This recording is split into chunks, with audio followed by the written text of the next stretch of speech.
पूरे भारत के किसानों को, सारी जातियों के किसानों को, सारे धर्मों के किसानों को, 80% किसान हैं, एकजुट हो जाओ। बिल्कुल। कोई माई का लाल आपके बिना, किसान के बिना सरकार नहीं बना सकता है। बिल्कुल। उद्योगपतियों के द्वारा न सरकार बनी और न बनेगी। आप ही फूट कर उनमें जाते हो तब सरकार बनती है। ऐसा है, देखिए माननीय प्रधानमंत्री जी ने तो जब किसान आंदोलन कर रहा था 2021 में, तो दिल्ली में ही नहीं घुसने दिया था, बाहर ही बाहर बैरिकेडिंग लगा दी थी। यानी किसान को प्रवेश वर्जित दिल्ली में कर दिया था। जो देश बताते हैं कृषि प्रधान भारत है, और कृषि प्रधान भारत के किसान को दिल्ली में जाना वर्जित कर दिया था। तभी से हमने किसान क्रांति दल बनाने की घोषणा की है। हम ये चाहेंगे किसान देवताओं, चाहे वो हिंदू, मुस्लिम, सिख, ईसाई, जैन, बौद्ध किसी भी धर्म के हों, चाहे वो किसी भी जात के हों, हमारे वाल्मीकि हों, जाटव हों, कोई हो, दिवाकर हों या यादव हों या गुर्जर हों, जाट हों, ठाकुर हों, पंडित हों, यानी वैश्य हों, जितनी जातियां हैं भारत में, उन सबके किसानों से हम यही कहेंगे कि एकजुट हो जाओ। जातिवाद और धर्मवाद को छोड़कर किसानवाद पे सब एकजुट हो जाओ, तब तुम्हारी समस्या का समाधान हो पाएगा। अन्यथा। नमस्कार, आप सभी का स्वागत है जनता 24/7 न्यूज में, और मैं हूं आपके साथ सोनिया से। अन्नदाता जो अपनी जमीनों पर अन्न उगाता है, जिससे हमारा देश चलता है और हम सभी चलते हैं, लेकिन जब उसी को उसके सही दाम नहीं मिलते हैं तो वो सड़कों पर उतर करके विरोध प्रदर्शन करता है। बीते सालों की तस्वीरें आपने देखी जो बेहद हैरान कर देने वाली रही हैं। आज हमारे साथ एक ऐसे ही क्रांति नेता मौजूद है जो अपनी हर बार मुखरता से आकर सरकार के सामने बातें रखते हैं, और कई हद तक उन्होंने अपनी बातें सरकार से मनवाई भी हैं। ज्यादा बातचीत करने के लिए हमारे साथ भारतीय किसान यूनियन के राष्ट्रीय अध्यक्ष भानु प्रताप सिंह उर्फ भानु जी मौजूद हैं। हम इनसे बात करेंगे और जानेंगे कि 2027 में एक बार फिर से उत्तर प्रदेश में विधानसभा चुनाव होने वाले हैं। अब ऐसे में किसान की मूलभूत जो सुविधाएं हैं, क्या वो मिल रही है? आखिरकार उनकी क्या समस्याएं हैं? क्या एमएसपी की गारंटी की जो मांग उनकी है वो अभी तक पूरी हुई है? और 27 में किस तरीके से वो अपनी रणनीति बना रहे हैं, क्योंकि सरकार जो है वो लुभावने वादे जो है एक बार फिर से करने वाली है। भानु सर, आपका बहुत बहुत स्वागत है। सबसे पहले कैसे हैं आप? हम ठीक हैं, और सोनिया जी आपका भी स्वागत है, बहुत स्वागत है, इसलिए कि आप कम से कम हमारे जैसे किसान की बात सुनने के लिए और कहने के लिए और उसको फैलाने के लिए बात कर रही हो, इसलिए आपका अभिनंदन है, स्वागत है, वंदन है। अब आगे आप हमको पूछिए। बिल्कुल, बहुत बहुत धन्यवाद, बहुत बहुत धन्यवाद। अध्यक्ष जी, सबसे पहला सवाल हमारा आपसे यही है कि उत्तर प्रदेश में आज के समय में किसानों की सबसे बड़ी समस्या क्या है? ऐसा है जी, मैं भानु प्रताप सिंह भारतीय किसान यूनियन भानु का राष्ट्रीय अध्यक्ष हूं, और साथ में अब किसान क्रांति दल का भी राष्ट्रीय अध्यक्ष हूं। हाँ, ये आपने एक नई पार्टी बना ली है। जी। पार्टी आज नहीं बना ली, पार्टी बहुत दिन बनी हुई है, लेकिन अब इसका उजागर इसलिए करना पड़ रहा है कि यदि हमारी वर्तमान सरकारें, केंद्र की सरकार या प्रदेश की सरकार, न आंदोलन करने से हमारी बात मानी जाए, न प्रदर्शन करने से मानी जाए, न धरना देने से मानी जाए, तो फिर लोकतांत्रिक तरीका है कि यदि किसान हमारे साथ हैं, हिंदू, मुस्लिम, सिख, ईसाई, जैन, बौद्ध, भारत की समस्त जातियों के किसान, चाहे वो दलित हों, पिछड़े हों, अगड़े हों, अल्पसंख्यक हों, कोई भी हों, सब किसान ही परेशान हैं, और वो यदि एकजुट होते हैं तो फिर राजनीति में आना भी, ये संगठन जो संगठन है वो अराजनीतिक है, सब चुनाव कोई नहीं लड़ता। इनको ये पता था कि प्रजातंत्र में, लोकतंत्र में धरना प्रदर्शन करके सरकार से अपनी बात मनवानी उचित होती है। और धरना प्रदर्शन से बात न मानी जाए तो क्या करोगे? बिल्कुल बिल्कुल सही बात है। तब फिर यदि और ज्यादा करोगे तो लठ खाओगे। हाँ, बहुत किसानों जेल ने जाना खाई। पड़ेगा। तो फिर अपने बच्चे तो वैसे ही भूखों मर रहे हैं, बिल्कुल सही जब बात। जेल में चले जाएंगे तो क्या हाल होगा। इसीलिए जैसे जनता पार्टी चुनाव लड़ाती है, समाजवादी पार्टी चुनाव लड़ाती है, जी। बहुजन समाजवादी चुनाव लड़ाती है, कांग्रेस चुनाव लड़ाती है। कहने का मतलब यह है कि मेरी सारी राजनीतिक पार्टियां चुनाव लड़ा सकती हैं, तो हम भी किसान क्रांति दल से चुनाव लड़ा सकते हैं। तो क्या आप अपने किसान दल जो क्रांति पार्टी बनाए हैं, तो ऐसे में किसी पार्टी का सहयोग भी चाहते हैं, अगर वो अपनी पार्टी में आपको सम्मिलित करे या फिर सहयोग दे? कौन सी पार्टी आपको दिलचस्प है, चाहते हैं? ऐसा है जी, हम इस समय किसी पार्टी से नहीं कह रहे हैं हाँ जी, हाँ जी। कि तुम हमें अपना सहयोग दो या हमारा सहयोग लो। यदि कोई पार्टी जी हमारा सहयोग लेना चाहेगी और हमें सहयोग देना चाहेगी तो हमसे बात करेगी, तब उसके बाद विचार करेंगे। बिल्कुल। इस समय हमारा तो मतलब ये है कि जब 80% किसान और मजदूर गरीब हैं, किसान मजदूर गरीब 80% हैं देश में, यदि वो एकजुट हो जाएं तो किसान क्रांति भी जीतेगा सब जगह। बिल्कुल। और सारी पार्टियां हार जाएंगी। तो फिर हम क्यों किसी से कहें? अब जिसको जरूरत होगी वो कहेगा, उसके बाद विचार करेंगे। बिल्कुल। अध्यक्ष जी, एमएसपी की कानूनी गारंटी बनने पर आपकी क्या मांग रही है? देखो ऐसा है, एमएसपी की गारंटी होनी चाहिए और एमएसपी भी ऐसे नहीं है जो मन में आ गया सो बना दिया। 1967 में जी।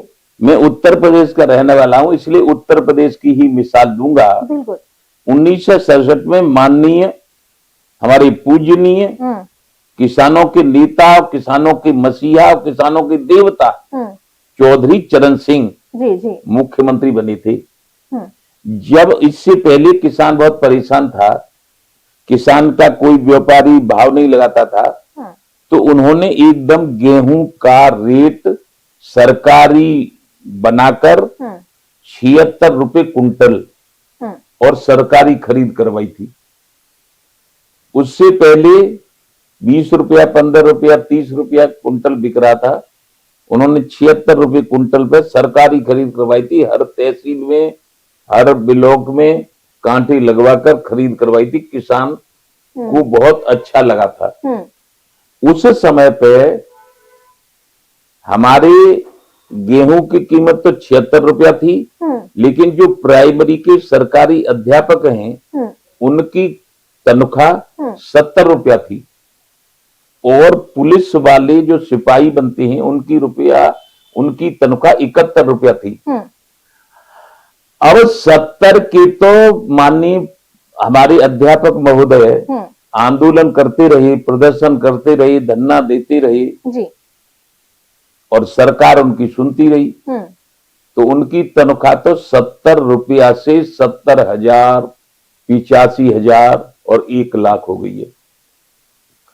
और पुलिस वाले बेचारे आंदोलन नहीं कर सकते, तो उनकी तनख्वाह 1 रुपया ज्यादा थी। उसके बाद भी 28-29 हजार से शुरुआत है। और जो किसान है वो हो रहा है आज चुनाव आते हैं तो किसान देवता हो, बिल्कुल बिल्कुल बिल्कुल, किसान अन्नदाता हो, किसान भगवान हो, हमें ही वोट देना। और जब जीत गए तो किसान फिर खजुली कुतिया हो जाता है। उसको अपने पास भी नहीं कोई बैठने देता, बिल्कुल। न उसकी कोई सुनता है, न उनकी कोई समझता है।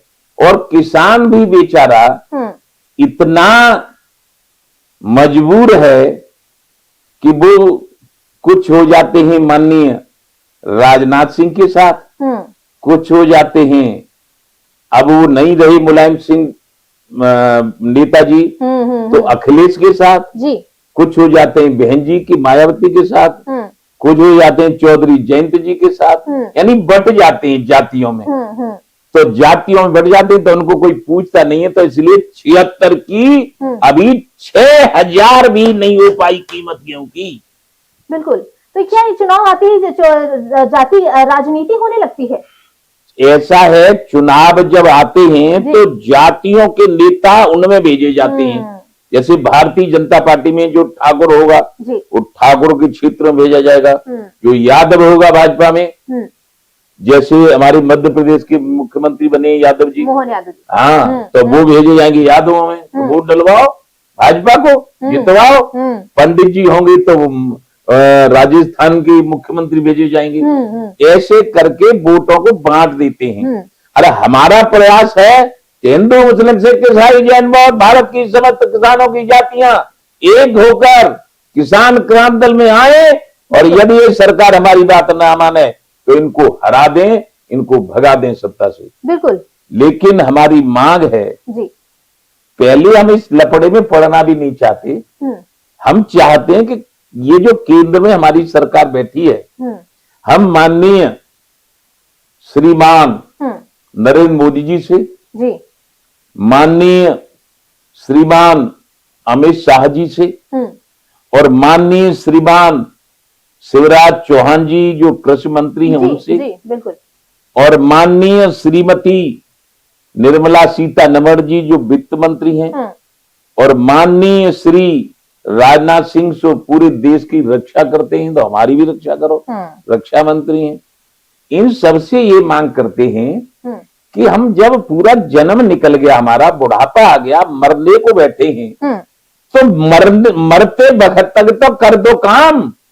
अरे किसान सारे आयोग हैं, महिला आयोग, फलाने आयोग, दिमाग के आयोग, तो एक किसान आयोग बना दो, एक किसान आयोग का अध्यक्ष बना के बैठा दो दिल्ली में, एक उसका कार्यालय बनवा दो, तो कम से कम किसान आपके इस फैसले से आपके हित में काम करेगा, बिल्कुल आपके पक्ष में रहेगा, आपसे खुश रहेगा, और किसान आयोग के कहने के अनुसार ही एमएसपी लागू करो। बिल्कुल, जैसे आप आज कर रहे हैं एमएसपी, ये क्या है? हमने आपको बताया कि 76 और 70 और 71, तो 71 के 29,000, 76 के 70 के 70,000, और 76 के अभी 6,000 भी नहीं, तो ये 2200, 2300, 2500 एमएसपी बना रहे हो, इससे किसान की लागत भी नहीं निकलती। मैं खुद, अब उम्र ज्यादा हो गई है तो कहना क्या है, नहीं मैंने खुद ट्रैक्टर चलाया है, खुद खेती करी है, आज भी खेती करता हूं, करवाता हूं, बच्चे बालक सब करते हैं, और आज जो एमएसपी मिल रही है, गेहूं की कीमत मिल रही है, उससे गेहूं की लागत भी नहीं निकलती। क्योंकि आज यदि कोई जमीन हमें पट्टे पे लेनी है तो वो 8,000 और 9,000 रुपए में मिलती है 1 बीघा, और 1 बीघा में 3 कुंटल गेहूं पैदा होते हैं, और 9,000 वो खेत का मालिक पट्टे पे ले लेगा, पट्टे के ले लेगा, तो गेहूं 3 कुंटल इनके भाव से 7,500 का होगा, 2500 के करीब है एमएसपी इनकी, तो 7,500 मिलेंगे और 9,000 पट्टे में चले जाएंगे। पूरी साल जुताई, खाद, बुराई, बिवाई जो भी है वो सब घाटे में रहेगी। हम कर्जदार हैं, बिल्कुल। इसीलिए हम चाहते हैं A to Z, माननीय प्रधानमंत्री जी, एक बार A to Z कर्जा किसानों का माफ कर दो। आप विश्व विख्यात प्रधानमंत्री हो, एक बार भारत के, अपने भारत की और अपने किसानों पे, किसानों की माताओं पे, किसानों की बहनों पे, किसानों की घर परिवार पे एक बार दया कर दो। दया धर्म का मूल है, पाप मूल अभिमान तुलसी, दया छोड़िए जब लग घट में प्राण। एक बार दया कर दो, एक बार इसको कर्ज मुक्त कर दो, और फिर इसको एमएसपी किसान आयोग का गठन करके किसानों के आदेश के मुताबिक इनको भाव दे दो, तो आपको पूरे जन्म ये किसान, जी, मजदूर, गरीब आपको दुआएं देगा और ऐसी ही मांग में अपने माननीय उत्तर प्रदेश के जी, मुख्यमंत्री, हम्म, माननीय पूजनीय, बिल्कुल, क्षणबंदनीय योगी आदित्यनाथ जी से करता हूं कि चूंकि मैं अब बुढ़ा हूं, आपसे हाथ जोड़ के और आप संत हैं, आपसे पैर छू के मांग करता हूं कि अब मेरी बात सुन लो और इस किसान का कल्याण करने के लिए इसके कर्जे माफ करवा दो, जी, किसान आयोग का गठन करवा दो और किसान आयोग के मुताबिक एमएसपी लागू करने का किसान आयोग को अधिकार दे दो, तो किसान का कल्याण हो जाएगा। मैं आज आपको बता रहा हूं, चाहे मैं हूं चाहे कोई और किसान है, किसान बहुत दुखी है, किसान कर्जदार है। यदि आप मेरा भी हिसाब लगावें तो मैं भी कर्जदार हूं, किसी भी किसान का। मैं तो कहता हूं कि 100% किसान कर्जदार है, कर्जदार है, कर्जदार है, कर्जे में ही मरता है, आत्महत्या करता है। इसलिए उसकी आत्महत्या रोको। केवल भाषणों से, केवल झूठ बोलने से कोई काम चलने वाला नहीं है। जय जय श्री राम। बिल्कुल। अध्यक्ष जी, क्या आपको लगता है कि किसान अब सिर्फ चुनावी मुद्दा बनकर सरकार के लिए रह गया है? हाँ, केवल किसान चुनाव की वक्त याद आता है, बाकी 5 साल जब तक सरकार चलती है किसान को कोई नहीं पूछता। चुनाव के वक्त पे तो ये किसान देवता होता है, किसान भगवान होता है जी, और किसान अन्नदाता होता है। बाकी चुनाव के बाद कुछ नहीं होता। बिल्कुल। क्या आने वाले समय में एक बार फिर से किसान बड़े आंदोलन देखने को मिल सकते किसानों को, अगर उनकी समस्याएं नहीं होती? क्योंकि जिस तरीके से तस्वीरें आई थी, बेचारा किसान सड़कों पर उतरा, उन्हें तमाम समस्याएं, जेलों पर कई सारे किसानों की मौत भी हुई, तो अगर फिर एक बार ऐसा है, देखिए माननीय प्रधानमंत्री जी ने तो जब किसान आंदोलन कर रहा था 2021 में, तो दिल्ली में ही नहीं घुसने दिया था, बाहर ही बाहर बैरिकेडिंग लगा दी थी। यानी किसान को प्रवेश वर्जित दिल्ली में कर दिया था। जो देश बताते हैं कृषि प्रधान भारत है और कृषि प्रधान भारत के किसान को दिल्ली में जाना वर्जित कर दिया था। तभी से हमने किसान क्रांति दल बनाने की घोषणा की है। बनाई तो पार्टी बहुत दिन पहले थी, निर्वाचन आयोग से 1997 में रजिस्टर्ड है, लेकिन चुनाव लड़ाने का मन नहीं था। मैंने कि राजनीतिक रहकर ही किसानों की समस्याओं का समाधान करवाएंगे। राजीव गांधी से भी हमने लड़ाई की थी, मिले थे, उनसे भी कहा। राजीव गांधी के बाद जितने प्रधानमंत्री हुए हैं, नरसिंह राव हो, चाहे कोई और हो, चाहे मनमोहन सिंह हो, लेकिन सबसे कहते रहे, माना किसी ने कुछ नहीं है। इन्होंने ये कहा था 14 में कि हम सारी समस्याओं का समाधान करेंगे, तो आंख बीच के फिर भाजपा को सब किसानों ने, चाहे वो कोई भी बिरादरी हो, कोई भी जात हो, सबने वोट दिया है। लेकिन अब इन्होंने भी नहीं कुछ माना है, तो किसान तो बिल्कुल बेकार हो गया है। बिल्कुल। सोनिया जी, अध्यक्ष जी, किसानों की आय दोगुनी करने के जो दावे सरकार ने किए थे, वो आप कितना सच मानते हैं इसके? किसानों की आय दोगुनी का, किसानों की आय लागत मूल्य यदि संभालो तो आधी रह गई है। दोगुनी तो बात छोड़ दो, आधी इसलिए रह गई है कि डीएपी तेज हो गई, यूरिया तेज हो गया, डीजल तेज हो गया, सारी लागत तेज हो गई और लागत तो तेज हुई है और किसान की कीमत जैसे बढ़ रही थी वैसे बढ़ी है, तो आमदनी तो आधी हो गई है पहले से, और भी कम हो गई है और मर रहा है किसान। बिल्कुल। अब आगामी विधानसभा चुनाव 2027 में होने वाले हैं, तो इसको लेकर आपकी क्या राय और कैसी रणनीति आप तैयार करेंगे? मैं अपने 2027 के चुनाव के लिए जो उत्तर प्रदेश में होगा, उत्तर प्रदेश की सरकार और अपने पूजनीय माननीय मुख्यमंत्री जी से ये कहता हूं कि एक किसानों का प्रतिनिधि मंडल बुला के बात कर लो, उनकी बात सुन लो, उनकी बात समझ लो, अपनी बात बता दो कि आप क्या क्या किसानों के लिए कर रहे हैं और किसान क्या कहता है, तो ठीक रहेगा। और ऊपर ही ऊपर किसी और के कहने से या किसी और के सुनने से किसानों से नाराजगी जताओ बिल्कुल। और अब तो ठीक नहीं रहेगा मेरी ख्याल में। तो मैं अपने माननीय पूजनीय संत बाबा हैं योगी बाबा, जी। उनसे निवेदन करूंगा कि किसान की मदद करो। और क्योंकि किसान बहुमत में है, चाहे वो किसी भी जात का किसान हो, किसी भी धर्म का किसान हो, लेकिन सबसे ज्यादा संख्या बिल्कुल गांव और किसान की है।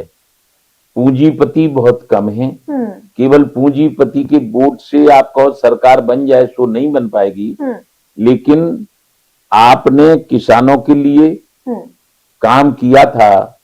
एक बार 22 के चुनाव में माननीय पूजनीय योगी आदित्यनाथ जी ने मंच से घोषणा की थी कि मैं भानु प्रताप सिंह किसान नेता के कहने से बिजली फ्री दूंगा 5 साल, यानी फ्री में पानी उपलब्ध कराएंगे बिजली। तो फिर आंख बंद करके हम सब लोगों ने उनको जिताया था। बिल्कुल बिल्कुल। ऐसा ही कोई उपाय अब कर दीजिए जो हम सब लोग आपके अधीन हो जाएं, आपके ऊपर अपना विश्वास बिल्कुल जोड़ लें तो ठीक रहेगा।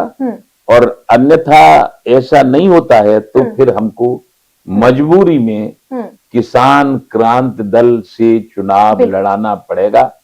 हम भी हारे चाहे जीते इससे मतलब नहीं है। बिल्कुल, बिल्कुल। लेकिन किसान कहते हैं कि यदि आंदोलन से हमें कीमत नहीं मिलती, कोई हमारी मांग मानता नहीं, सरकार हमसे बात नहीं करती, तो आखिर करें तो करें क्या। तो इसलिए फिर जो होगा तो देखा जाएगा।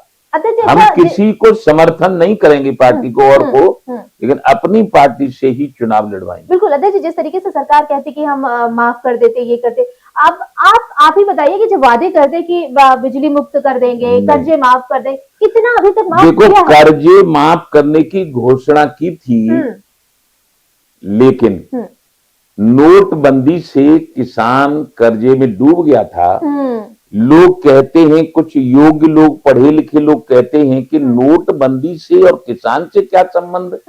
मैं उनको बता रहा हूं कि नोटबंदी में किसान का आलू फेंका था 3 साल। मेरे बेटे ने भी, ओम प्रताप सिंह ने बहुत ज्यादा आलू किया था। बिल्कुल। और 3 साल जब आलू फेंका तो इतना वो परेशान था, इतना उधार, इतना कर्ज हो गया कि हम घोड़ी पालते थे बच्चा देने के लिए। घोड़ियों का पालन हमारा था, खेती का काम करते थे। उस सब में फिर घाटा ही घाटा नजर आने लगा। तो 24 जनवरी सन 18 को मेरे बेटे ओम प्रताप ने भी बिल्कुल आत्महत्या कर ली। बहुत दुखदाई हो रहा है जी। बिल्कुल, एक और पिता के लिए जब वो पिता अगर रहे और सामने अगर इस तरीके से जवान बेटा इस कर्ज के कारण वो सुसाइड कर लेता तो बहुत पीड़ादायक होता है। और सरकार जिस तरीके से लगातार कहती है कि हम किसानों के साथ में हैं, चुनाव आते ही लुभावने वादे करने लगती है और एक बार फिर 27 में चुनाव आने वाले हैं। तो भानु प्रताप जी कई बार अपनी बातों को सरकार के सामने रख करके बातों को मनवाया भी है, जिससे किसानों को फायदा भी हुआ है। लेकिन अब इस पड़ाव पर आ गए हैं कि वो अगर सरकार उनकी बातों को नहीं मानती है तो वो भी अपनी पार्टी से किसानों को जोड़ करके चुनावी मैदान में उतारेंगे। और अगर इनकी पार्टी से चुनाव ये कोई भी जीतता है और किसान इनकी ओर आते हैं तो वाकई में इससे सबसे ज्यादा नुकसान जो है वो सरकार को ही झेलना पड़ेगा। ये आप मानते हैं कि नहीं मानते? अगर आधा भी वोटर्स आपकी पार्टी में आ जाता है तो इसको सरकार को तो घाटा ही होगा ना। ऐसा है, यदि मैं चुनाव लड़ाऊंगा जी, यदि मैं चुनाव लड़ाऊंगा तो सारा नुकसान आपने वर्तमान सरकार का होगा। आपने भारतीय जनता पार्टी को हमेशा सपोर्ट किया है। वर्तमान सरकार का होगा, क्योंकि मैं जिंदगी निकल गई मेरी, मेरे बाप की, बिल्कुल मेरे दादा यानी जिनको बाबा कहते उनकी।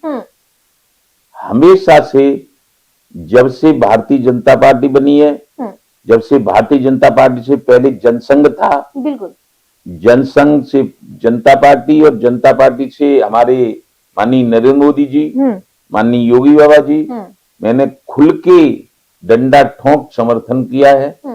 और अब भी मैं ये नहीं कह रहा हूं कि मैं उनका विरोध कर रहा हूं, लेकिन मैं जो बोल रहा हूं उस पर विचार किया जाए, सरकार विचार करे, सरकार बुलावे, सरकार हमसे बात करे कम से कम, और ये भी नहीं होता है तो फिर मजबूरी में चुनाव लड़ाना पड़ेगा और उसमें सबसे ज्यादा नुकसान, वैसे हमें मारो पीटो जेल में डाल दो तब भी नुकसान होगा सरकार का, और चुनाव लड़ाएंगे तब भी नुकसान सरकार का होगा। तो इसलिए यदि सरकार के हाथ में हमारी कोई ऐसी मांग नहीं है कि हम कोई किसी का राज तिलक मांग रहे हो, हम केवल किसान आयोग का गठन, किसान के कर्जे माफ और एमएसपी की गारंटी, लेकिन एमएसपी किसान आयोग के द्वारा बनाई जाएगी, न कि सरकार बना ली गारंटी दे देगी। सरकार बना दी एमएसपी 1200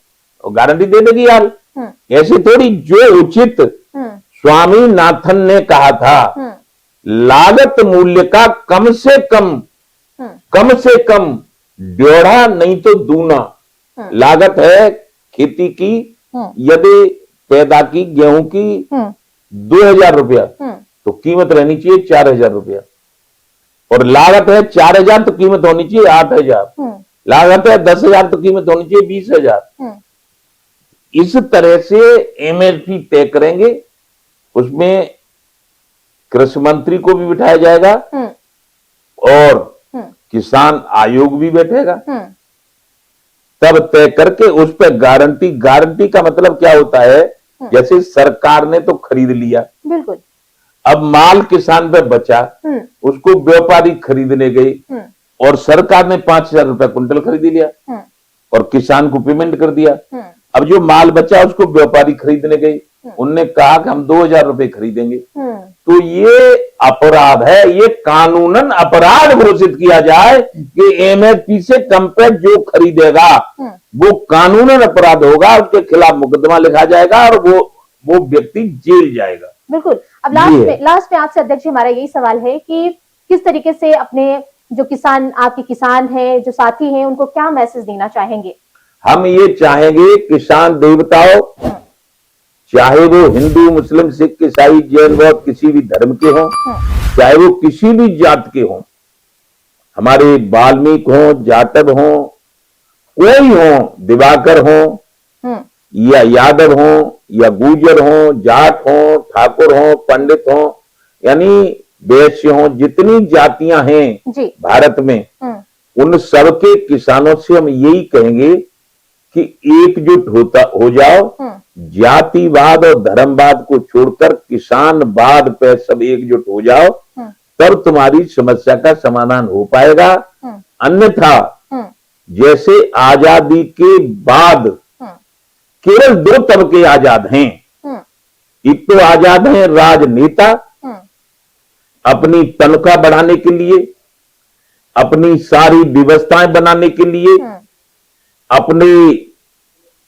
अपनी सुरक्षा में बढ़ोतरी करने के लिए, और एक आजाद हैं उद्योगपति, 10 लाख रुपया लगा के 50 लाख में फॉर्च्यूनर बेचने के लिए, और किसान 3000 का 50 किलो बीज लाता है आलू का, जहां बीज बनाती हैं कंपनियां मेरठ में और दिल्ली में, और जब कोई बीज उसके खेती में जब पैदा होता है तो उसकी कीमत 300 रुपए होती है।